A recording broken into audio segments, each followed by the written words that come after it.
6 વિષય ગણિત પ્રકરણ નંબર 13 સમિતિ એમાં સ્વાધ્યાય 1.2 માં દાખલા નંબર 1 છે આપણે આગળના વિડિયોમાં જોઈ ગયા દાખલા નંબર 2 ની શરૂઆત કરીએ તો શું કહે છે કે ત્રિકોણનો પ્રકાર નક્કી કરો જે ત્રિકોણ તમને આપેલા છે ફક્ત એના ત્રિકોણનો પ્રકાર તમારે છે નક્કી કરવાનો છે તો જે શું કહે છે નીચેના દરેક આકૃતિના ત્રિકોણની ચોરસ ખાનાવાળા કાગળ પર નકલ કરો દરેકની સમિતિ રેખા જો હોય તો શોધો અને ત્રિકોણનો પ્રકાર નક્કી તમારે છે ફક્ત કરવાનો છે તો અહીંયા જોઈએ કે જે અહીંયા આપણે છે ત્રિકોણ દોરેલો છે વચ્ચે સમિતિ રેખા પસાર થાય છે એક જ રેખા પસાર થાય છે એટલે કે બે ત્રિકોણ છે એ દોરી શકાય છે તો આને કહેવાશે સમદ્વિબાજુ ત્રિકોણ તો આપણે નીચે લખવાનું કે સમદ્વિબાજુ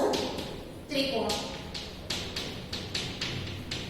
ચલો એના પછી હું બી જોઈએ કે જે તમને છે ત્રણે ત્રણ બાજુઓ સરખી દેખાય છે એક રેખા પસાર થાય છે એક રેખા એનું નામ છે L આ કહેવાશે સમિતિ રેખા ત્રણે ત્રણ બાજુઓ સરખી દેખાય છે એટલે કે આનો પ્રકાર થશે સમબાજુ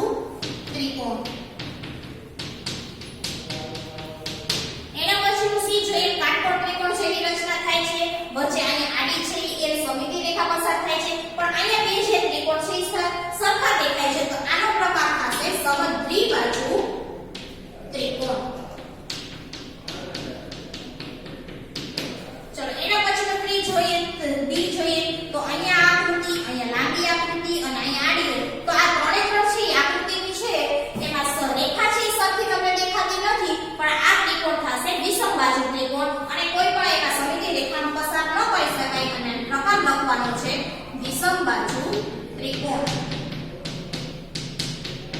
તો વિદ્યાર્થીઓ અહીંયા આપણે દાખલા ઉપરથી સમિતિ રેખા જોઈ અને એનો પ્રકાર જોયો એના પછી દાખલા નંબર 3 માં કોષ્ટક પૂર્ણ કરો જે તમને આકાર આપેલા છે એની ઉપર કાચી આકૃતિ દોરવાની છે અને એના ઉપરથી જ આપણે સંખ્યા શોધવાની છે તો આપણે તેના પ્રકાર કયો આપ્યો છે સમબાજુ ત્રિકોણ સમબાજુ ત્રિકોણ એટલે શું કે એની બધી બાજુઓ સરખી હોય એને કહેવાય સમબાજુ ત્રિકોણ અહીંયા આપણે સમબાજુ ત્રિકોણની આકૃતિ દોરી એમાં સમિતિ રેખા પસાર કરી અને છે સંખ્યા કેટલી થશે 3 તો કઈ ત્રણ સંખ્યા થશે તો કે આ 1 2 અને ઉપરની 3 આ 3 છે સંખ્યા સંખ્યા 3 છે દર્શાવવાની છે એના પછીનો પ્રકાર કયો છે ચોરસ આપણે જે ચોરસ દોર્યું એમાં કેટલી સંખ્યાને પસાર થશે તો આપણે જોઈએ 4 તો 4 કઈ થશે એ જોવાનું કહીએ 1 આ બીજી આ ત્રીજી અને આ ચોથી આ 4 સંખ્યા છે આ રેખા 4 છે એ પસાર થાય છે એના પછી લંબચોરસ છે એમાં સંખ્યા કેટલી થશે 2 તો બે સમિતિ રેખા કઈ દર્શાવેલી તો કે આ 1 અને આ ઉપરથી લઈને આ બીજી એના પછી જોઈએ કે સમદ્વિબાજુ ત્રિકોણ સમદ્વિ એટલે કે બે ભાગ પાડી શકાતો આ એક ભાગ અને આ બીજો ભાગ બે ભાગ પાડી શકાતો એમાંથી રેખા કેટલી પસાર થાય 1 તો આપણે સંખ્યામાં લખવાનું 1 અને સંખ્યા રેખા જે દોરી છે ત્યાં આપણે એક નામ દર્શાવવું એવી જ રીતે આ સમબાજુ ચતુષ્કોણ છે ચતુષ્કોણ એટલે કે ચારે ચાર બાજુઓ સરખી હોય એની સંખ્યા કેટલી થશે તો કે 1 અને 2 બે સંખ્યા થશે અને બે રેખા પસાર કરી શકાય વર્તુળ છે તો આપણે અહીંયા અસંખ્ય સંખ્યા રેખા આપણે અસંખ્ય છે એ રેખા દોરી શકાય આપણે અહીંયા જોઈએ તો કેટલી દોરી 1 2 3 4 5 પછી અહીંયા છે આ રેખા છે 2 આ છે 3 અહીંયા જોઈએ તો 4 અને આ રેખા છે એ 5 આપણે આટલી છેલ્લી રેખા દોરી છે આના સિવાયની ગમે એટલી તમે છે રેખા આપણે દોરી શકો છો તો વિદ્યાર્થીઓ અહીંયા આપણો દાખલા નંબર 3 છે કમ્પ્લીટ થાય છે દાખલા નંબર 4 જોઈએ કે એક સમિતિ રેખા એટલે કે જે તમને આકૃતિ આપેલી છે એમાં શું કહે છે કે તમે એવો ત્રિકોણ દોરી શકો કે જે તમને પ્રશ્ન આપ્યો છે એક સમિતિ રેખા હોય બે સમિતિ રેખા હોય ત્રણ સમિતિ રેખા હોય અને એક પણ સમિતિ રેખા ન હોય એવો તમે જે ત્રિકોણ છે એ દોરવાનો કીધો છે જો ત્રિકોણ દોરાય તો આપણે દોરવાનો અને ના દોરાય તો આપણે હા નામાં ફક્ત જવાબ લખવાનો છે તો પહેલું જોઈએ કે એક સમિતિ રેખા હોય હવે એક સમિતિ રેખા હોય એવો આપણે આવી રીતે ત્રિકોણ દોર્યો અને એક રેખા પસાર કરી L જે એક સમિતિ રેખા L પછી બે સમિતિ રેખા હોય એવો કોઈ પણ ત્રિકોણ દોરી ના શકે તો આપણે જવાબમાં લખવાનું ના એક પણ સમિતિ રેખા દોરી ના શકાય એના પછી ત્રીજું જોઈએ કે ત્રણ સમિતિ રેખા હોય હવે એવો ત્રિકોણ દોરવાનો એમાં ત્રણ સમિતિ રેખા પસાર થાય તો આપણે લખીએ 1 આ 2 અને આ 3 રેખા પસાર થાય અને એમાં છે ત્રણ સમિતિ રેખા પણ દોરી શકાય એના પછી ત્રીજું જોઈએ કે એક પણ સમિતિની રેખા ન હોય એક પણ સમિતિની રેખા ના હોય એવો કોઈ પણ ત્રિકોણ દોરી ના શકાય તો લખવાનું કે હા એક પણ ત્રિકોણ છે એ દોરી ન શકાય જેથી સમિતિ રેખા દોરી પણ ના શકાય દાખલા નંબર 5 જોઈએ કે શું કહે છે કે ચોરસ ખાનાવાળા કાગળ પર નીચેના આકારો દોરો આપણે ચોરસ ખાનાનો ઉપયોગ કર્યા વગર પણ છે આપણે આકાર દોરવાના છે તો પહેલા એ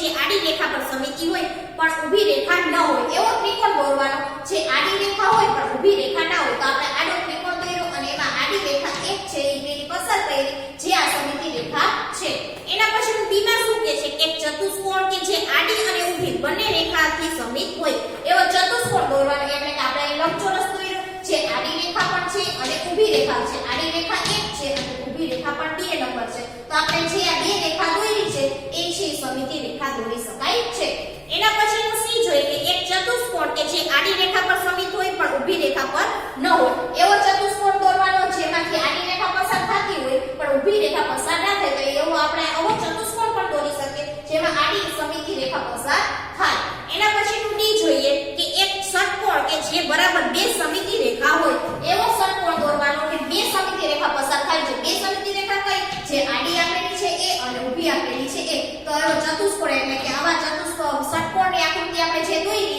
એમાં બે જ રેખા પસાર થાય આડી અને ઊભી. એના પછીનું ઈ જોઈએ કે એક ષટકોણ કે જે 6 સમિતિ રેખા હોય એવો ષટકોણ દોરવાનો અને એમાંથી રેખાઓ પસાર કરવાની. પહેલા છે ખૂણા વચ્ચે રેખા પસાર કરવાની, પછી જે આ બાજુ આપેલી છે એની વચ્ચે આપણે સમિતિ રેખા પસાર કરવાની. એમાં 6 સમિતિ રેખા પસાર થાય 1 2 3 4 5 અને 6 કુલ 6 રેખા પસાર આપણે કરવાની છે. તો વિદ્યાર્થીઓ અહીંયા આપણો દાખલા નંબર 5 છે કમ્પ્લીટ થાય છે.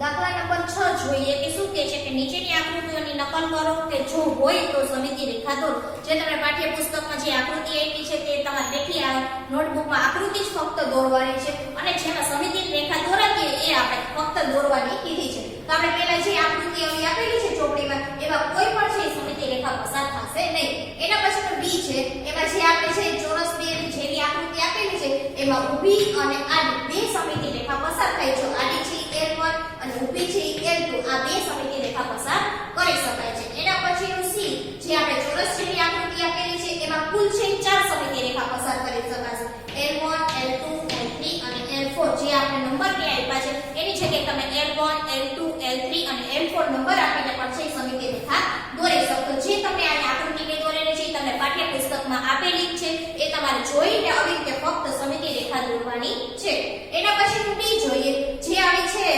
ષટકોણ જેવી આકૃતિ આપેલી છે એમાં આપણે બે સમિતિ રેખા પસાર થશે L1 અને L2 ઊભી છે L1 અને આડી છે L2 આ બે સમિતિ રેખા પસાર કરી શકાશે. એના પછીનું ઈ જોઈએ કે જે આ પંચકોણ જેવી આકૃતિ આડી આપેલી છે એમાં આડી એક જ છે ઊભી સમિતિ રેખા પસાર કરી શકાશે અને એના બે ભાગ પાડી શકાશે. એના પછીનું F છે જે રીતે ત્રિકોણ જેવી રચના પાઠ્યપુસ્તકમાં આપેલી છે એમાં કુલ 4 સમિતિ રેખા પસાર કરી શકાશે L1 L2 L3 અને L4. તો અહીંયા દાખલા નંબર 6 માં જે તમને આકૃતિ આપેલી હતી એના ઉપરથી ફક્ત સમિતિ રેખા જ તમારે દોરવાની હતી. દાખલા નંબર 7 જોઈએ કે શું કહે છે અંગ્રેજી મૂળાક્ષર A થી Z લો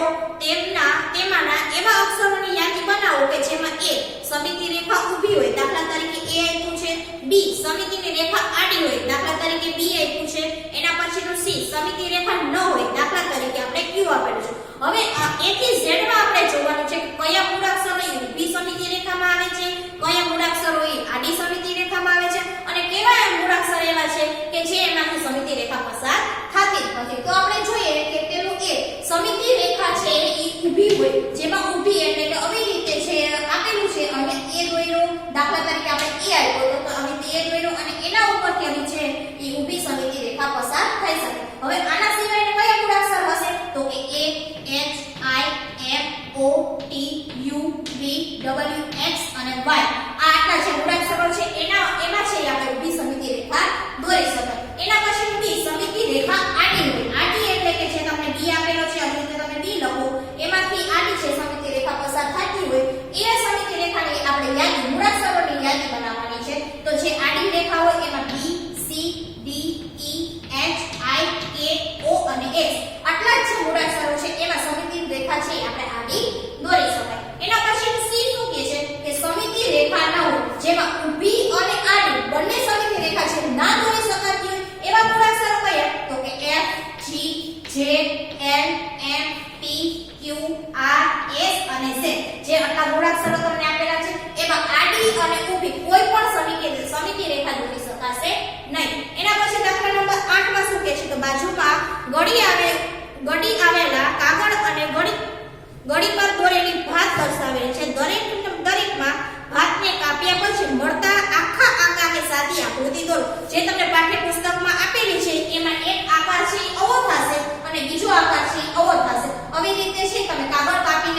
તમારે મેળાએ પણ દોરી શકો છો અને આવી રીતે પાઠ્યપુસ્તકમાં આપેલા મુજબ આવી રીતે આકૃતિ પણ તમે દોરી શકો છો. તો વિદ્યાર્થીઓ અહીંયા સ્વાધ્યાય 13.2 છે એ કમ્પ્લીટ થાય છે. સ્વાધ્યાય 13.3 નેક્સ્ટ વિડિયોમાં જોશું.